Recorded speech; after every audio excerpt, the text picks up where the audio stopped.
Aloha! Welcome back to the Anxiety Coaches Podcast. I'm your host and coach, Gina Ryan, and I'm so happy to be with you again today as we consider the many ways to bring your mind and body back to its natural peace and calm. In today's episode, I'm talking about anxiety-proofing your life by cultivating resilience and grace. Now, this all came about because a group member in our private Facebook group asked the following question: does anyone have any ideas on how to become more resilient, like how to bounce back better or be stronger? And that's from A. I want to thank you, A, for putting that question in the group and for giving me the idea of doing the entire episode to answer that, because it really is a great question and gives a wonderful opportunity to go a little bit deeper than just typing out an answer to you in the Facebook group. And I know that you got answers anyway, but here we go. Because the fact that I was looking for my one word for 2025.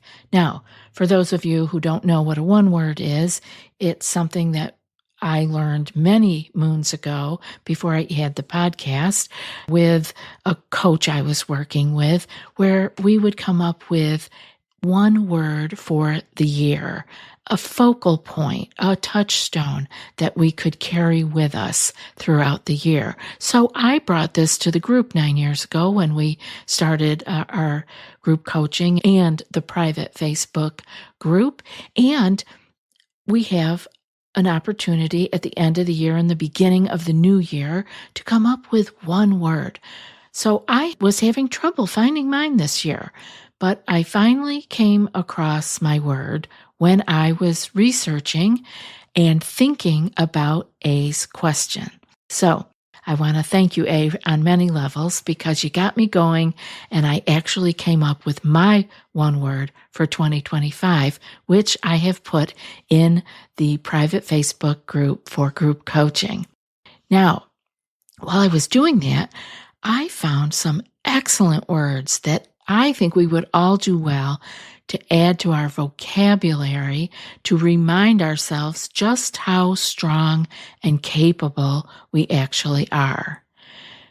You are not your anxious symptoms, sensations, feelings, or thoughts, but we are racked with anxiety. And we believe that. We believe that we are our anxious thoughts, symptoms, sensations, feelings. No, that is not who we are. And I want to bring you out of that a little bit, just like we do with affirmations. With affirmations, we focus on what we want and where we want to go while we are juggling with today's issues, concerns, and to-do lists. And we can do that with some additional beautiful vocabulary that can take us into thinking and feeling in a different direction. So our group member A came up with the word resilience. She wants more resilience. And I thought, yes, we want to get more resilient with a sense of grace and ease. And here are some words that we can consider around that. Equanimity. That's the calmness and composure that we can have, especially when we are under stress. And our anxiety might be beginning to rise. We can have an element of graceful balance when we have equanimity. Another word would be poise. And that's graceful and elegant composure. And that could also be carrying us through the face of challenges. Poise, being graceful and elegant in the face of our challenges. We can do this. This actually changes how devastating our amygdala picks up on what is happening. Can we be in equanimity? Can we carry ourselves with some poise? And what about buoyancy? Isn't that a delightful word? That is the ability to rise above difficulties with what? With lightness and ease, to be buoyant. What a great thing to shoot for, to kind of want to be in the world. And fortitude. Now, this is a stronger one. This is inner strength to face adversity gracefully. So let's look at resilience. The word, what does it mean to be resilient? It is the ability to maybe shake off the discouragement that we're going through and move forward with gusto. Now, there's another fun word, right? Gusto. What does that mean? That's enthusiasm, energy, or zest when we are doing something. So when we are resilient, we can be discouraged, have it, but maybe be aware of it and move forward with gusto. Move forward with enthusiasm, energy, or zest. And when someone does something with gusto, they approach it with eagerness, with passion, and with a lively spirit. It suggests doing something with vigor and a positive, wholehearted attitude. Now, I gotta say, that's a whole lot of words to be talking about things that when we are anxious and stressed, we are not in these states. We are often not filled with enthusiasm or energy, or not to mention zest. But we can be aware of that and conjure that up in ourselves.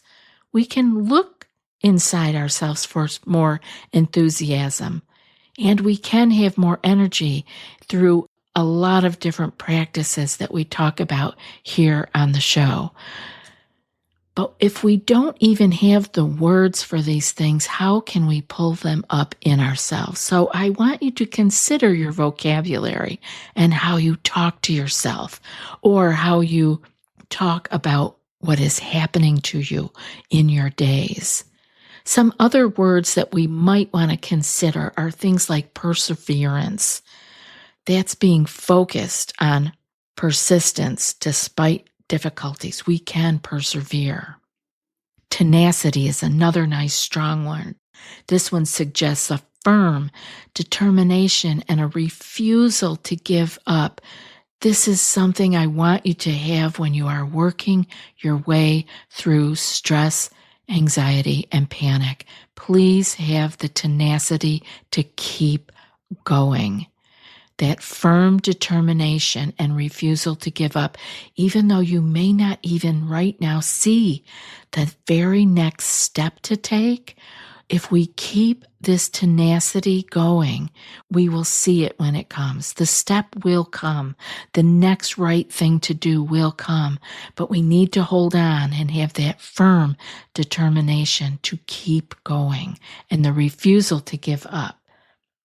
And finally, grit. Another great word, isn't it? It combines passion and perseverance for long-term goals. You have to have grit. I am really convinced, after reviewing these words and looking them up and getting a good hold on them, grit is something that if you are anxious and you are working your way through the physical and mental manifestations of chronic stress and anxiety, you need grit, because this is a long-term goal to uncover and reside in your inner peace and calm. And so I want you to have that passion and perseverance that is the hallmark of grit as you are moving forward. If you found that one or two of these words was like really, it touched your heart or it got you going, jot it down, put it in your journal, use it in your thinking about your days and your problems and your issues. Put it in your journal. Use these words as you are writing. It will help to bring them up when you need them. Building resilience is a transformative process, and it's going to vary from person to person. What I needed to do and what you need to do may be very different, but there are some very common threads that will be going through all of it. But your transformative process is different. It is yours. And there are several positive, powerful strategies that can help you to bounce back better, as A was asking about how to bounce back and become stronger in the face of all of this adversity that you are going through when you are dealing with chronic stress. When you are in panic here and there, if you have had a panic attack recently, you have faced adversity.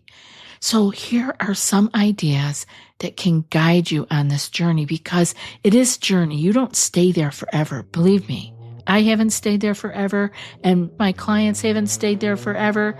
Group members don't stay there forever. That's why we need to always look back and see where we came from, because the mind wants you to think, oh, nothing's changed. You're still the same. No, you are not.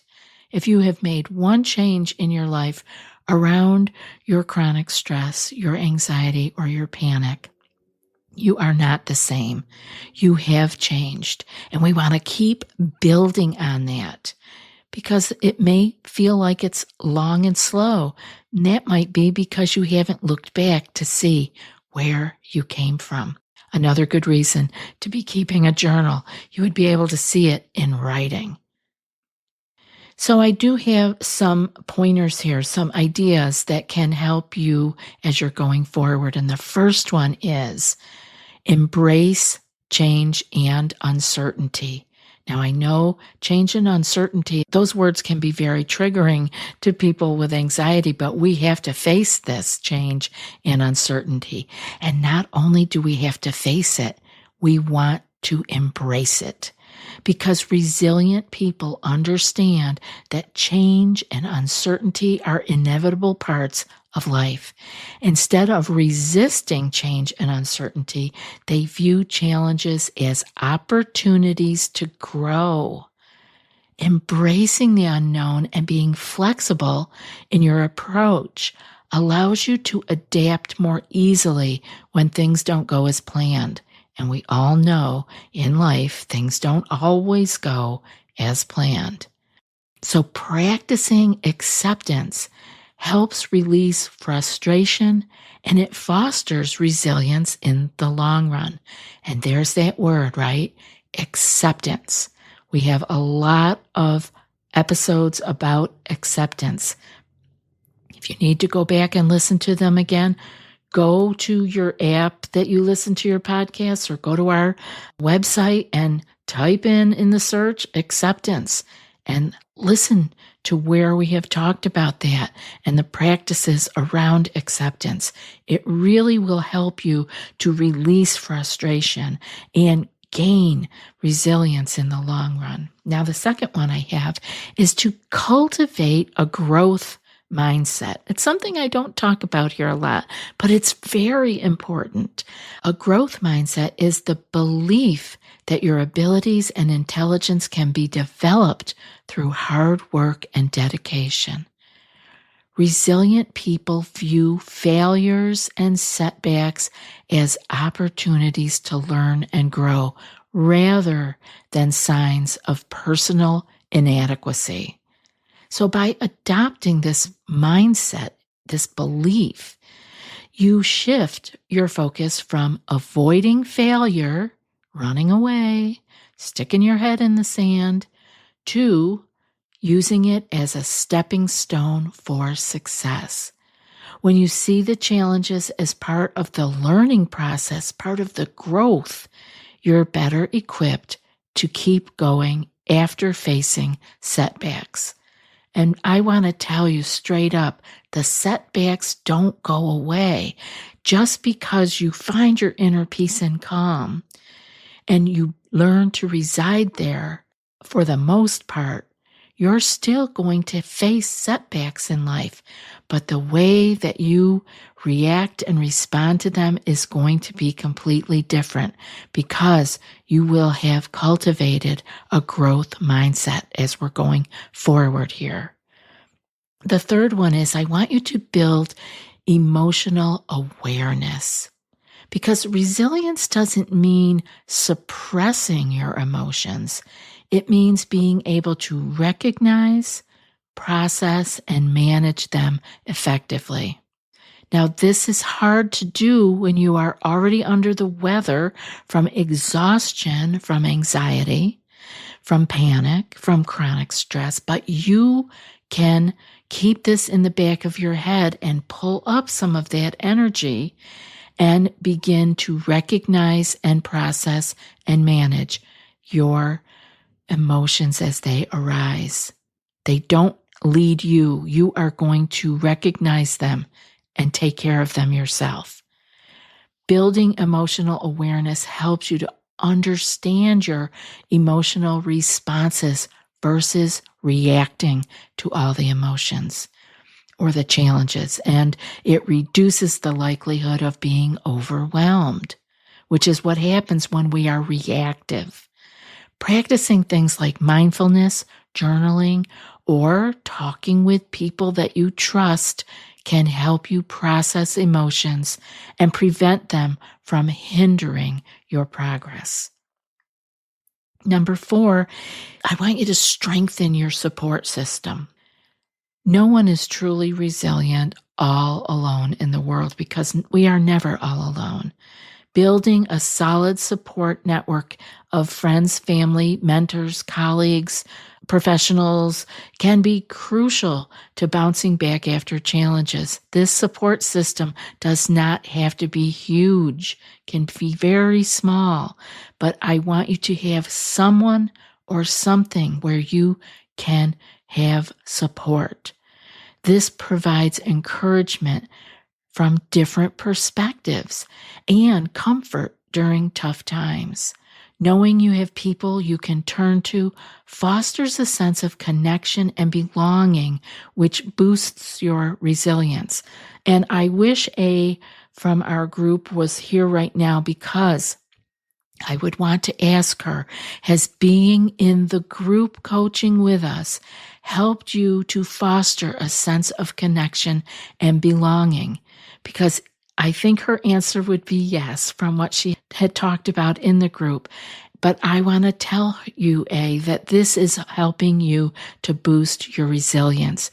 You've already been working on it and you didn't even know it. Now, number 5 is set small, achievable goals. When you are faced with big challenges, it's easy to feel overwhelmed. Resilient people break down large obstacles into smaller, more manageable goals. These small wins build confidence and momentum, making it easier to keep going. Setting achievable goals and celebrating each step forward helps you to stay focused and motivated. I want you to also now, with this next one, practice self-care and stress management. We talk about this all the time. There are certainly plenty of episodes for you to be working on this, but I wanted to bring it up to include it because it is so important. Self-care is an essential foundation for resilience. When you're physically and mentally well, you are better equipped to handle stress and setbacks. You won't go down the wormhole with stress or a setback. Practices like regular exercise, adequate sleep, proper nutrition, relaxation techniques like the body scan, qigong, breath work, yoga, or meditation all reduce stress and restore energy. The stronger and more balanced your body and mind are, the more resilient you'll be when you are facing challenges. Just remember, none of this happens overnight. This change, this being able to practice self-care and stress management is also a process. The next one I have is to develop problem-solving skills. Resilient people tend to be strong problem solvers. Instead of getting stuck in the why of a situation, they focus on the what's next. Building your problem-solving skills allows you to approach obstacles from different angles by asking what's next. It helps you to find creative solutions and feel more empowered. Consider asking yourself, what can I do about this? Or what are my options when you are faced with adversity rather than getting stuck in why? Next up is to cultivate optimism. A positive outlook, which is what optimism is one of the cornerstones of being resilient. While it's important to acknowledge our difficulties, resilient people also focus on hope and possibility. Keep those words in mind. Hope and possibility. They find ways to reframe negative situations and reframing them into opportunities for growth, even if that means simply seeing a setback as a chance to learn. Practices like gratitude and visualization can help shift your perspective to a more optimistic one. Next up, we have learn to be patient with yourself. I'm smiling as I'm saying that because resilience doesn't mean you bounce back immediately or without difficulty. It's important to give yourself grace. Now, I want to stop here for a second and talk about grace.